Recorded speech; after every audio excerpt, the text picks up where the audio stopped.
শীতকালটা আসতে আসতেই রান্নাঘরের হাওয়াটা কেমন যেন বদলে যায়, কি তাই না?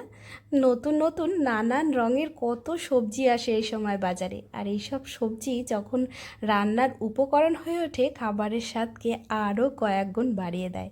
আজ ফুলকপি, আলু আর বিউলির ডালের বড়ি দিয়ে ভেটকি মাছের একটা দুর্দান্ত ঝোল বানিয়েছিলাম। অপূর্ব স্বাদের হয় এই ঝোলটা, একদম ঘরোয়া রান্না। পাতলা এই ঝোলটা গরম ভাতের সাথে খেতে অপূর্ব লাগে। আসুন বলি আপনাদের কিভাবে আমি এই রান্নাটা করি। এখানে ভেটকি মাছ নিয়ে নিয়েছি। মাছটাকে আগে নুন হলুদ মাখিয়ে কিছুক্ষণ রেখে দেব।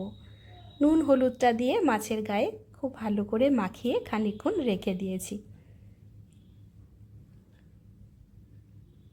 এই রান্নাগুলো খুব সাধারণ রান্না হলেও খেতে অসাধারণ হয়।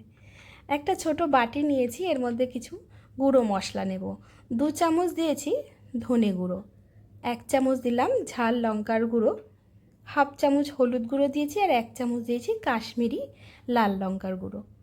এবার একটুখানি জল দিয়ে মশলাটাকে গুলে রেখে দেব। এইভাবে মশলাটাকে একটু জলে গুলে নিলে রান্নার সময় মশলাটা খুব ভালোভাবে মিশে যায়। একটা বাটিতে বেশ খানিকটা জল বসিয়ে দিলাম, তার মধ্যে খানিকটা নুন দিয়ে দিয়েছি। জলটা যখন টকবক করে ফুটে উঠবে এর মধ্যে আমি ফুলকপিগুলো দিয়ে দিলাম। ফুলকপিগুলো কিন্তু আমি একটু বড় বড় করে টুকরো করে কেটে নিয়েছি।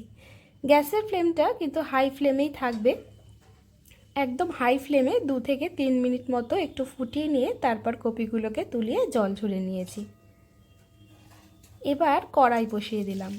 কড়াই বসিয়ে এর মধ্যে আমি 2 চামচ তেল দিয়ে দিলাম। তেলটা কিন্তু সর্ষের তেল।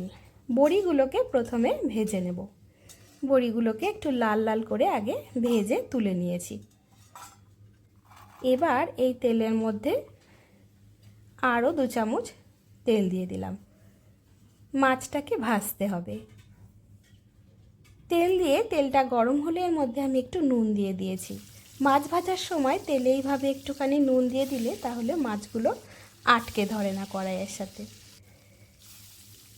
এরপর নুন হলুদ মাখানো মাছগুলোকে দিয়ে ঢাকা দিয়ে কম আঁচে ভেজে নিতে হবে।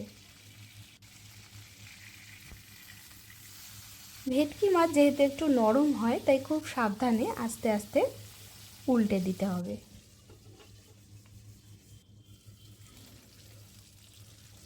এইভাবে সম্পূর্ণ মাছগুলোকে আমি ভেজে নিয়েছি, মানে যতগুলো মাছের টুকরো ছিল সবগুলোকে ভেজে নিয়েছি। এবার ওই তেলের মধ্যেই আলুটা দিয়ে একটু নুন হলুদ দিয়ে আলুটাকেও ভেজে নেব। মাছটা আমার ভাজা হয়ে গেছে। আলুতে নুন আর একটুখানি হলুদ দিয়ে দিলাম। আলুটাকেও একটু লাল লাল করে ভেজে নিয়েছি। একইভাবে ওই তেলের মধ্যে যে ফুলকপিটা আমি আগে একটু ভাপ দিয়ে নিয়েছিলাম সেই ফুলকপিটা ভেজে নিতে হবে। ফুলকপিতে যেহেতু ভাপ দেওয়ার সময় আমি নুন দিয়েছি, এখন আর আলাদা করে নুন দিলাম না, খালি একটু তেলের ওপর ভেজে নিয়েছি। এবার আরও খানিকটা তেল দিয়েছি, মানে 2-3 চামচ মতো তেল দিয়ে এর মধ্যে হাফ চামচ কালো জিরে ফোড়নে দিলাম। ফোড়নটা একটু ভেজে নিয়ে এর মধ্যে একটা বড় সাইজের টমেটো কুচি করে কাটা ছিল সেটা দিয়েছি। টমেটোটা একটু নরম হওয়া অবধি অপেক্ষা করতে হবে। 1 চামচ আদা বাটা দিয়েছি, আমি এখানে আদাটাকে থেতো করেই দিয়ে দিয়েছি। আর দিয়েছি 2টো কাঁচা লঙ্কা। কাঁচা লঙ্কাটা একটু চিড়ে এর মধ্যে দিয়ে দিয়েছি। টমেটোটা নরম হয়ে গেলে তারপরে যে গুলে রাখা মশলাটা এর মধ্যে দিয়ে দিলাম। মশলাটাকে একটু সময় নিয়ে কষে নিতে হবে তেল ছাড়া অবধি।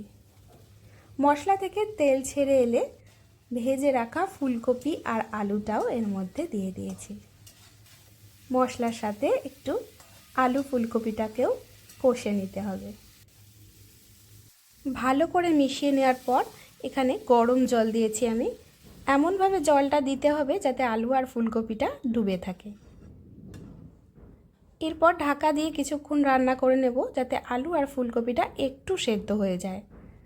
ঝোলটা ফুটে উঠেছে, আলু আর ফুলকপিটা একটু সেদ্ধও হয়ে গেছে। এই সময় আমি মাছগুলো এর মধ্যে দিয়ে দিয়েছি। আর যে ভেজে রাখা বড়িগুলো ছিল সেটাও দিয়ে দিলাম। এরপর ঢাকা দিয়ে আরও খানিকক্ষণ রান্না করে নেব, যতক্ষণ না আলু আর ফুলকপিটা সম্পূর্ণ সেদ্ধ হয়ে যাচ্ছে। 5-6 মিনিট মতো রান্না করে নেওয়ার পর আলু আর ফুলকপিটা সম্পূর্ণ সেদ্ধ হয়ে গেছে। সব শেষে কিছুটা ধনেপাতা কুচি দিয়ে রান্নাটা আমি শেষ করব, যদিও এটা অপশনাল, না চাইলে নাও দিতে পারেন। গ্যাসের ফ্লেম অফ করে ঢাকা দিয়ে 2-3 মিনিট স্ট্যান্ডিং টাইমে রাখলেই তৈরি এই অপূর্ব স্বাদের মাছের ঝোলটা। আলু ফুলকপি বড়ি দিয়ে রান্না করা ভেটকি মাছের এই পাতলা ঝোলটা গরম ভাতের সাথে খেতে অপূর্ব লাগে। কেমন লাগলো আপনাদের আজকের এই ঘরোয়া রান্নার রেসিপি ভিডিওটা অবশ্যই কমেন্ট করে জানাবেন, আর ভালো লাগলে শেয়ার করার অনুরোধ রইল। আজ এ পর্যন্তই, আবার দেখা হবে অন্য কোনো রেসিপি ভিডিওতে।